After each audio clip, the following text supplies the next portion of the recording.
புள்ளி சேர்ந்து ஓவியம், உள்ளம் சேர்ந்து காவியம்.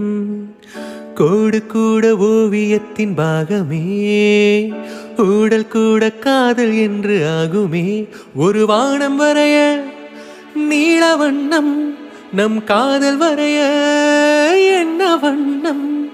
மேகத்தை ஏமாற்றி மண் சேரும் மழை போல மடியோடு விழுந்தாயேவா. பூவாசம் புறப்படும் பெண்ணே, நான் பூ வரைந்தாள். தீ வந்து விரல் சுடும் கண்ணே, நான் தீ வரைந்தாள். உயிரல்லதெல்லாம் உயிர் கொள்ளும் என்றால், உயிருள்ள நானோ என்னாகுவேன். உயிர் வாங்கிடும் ஓவியம் நீயடி.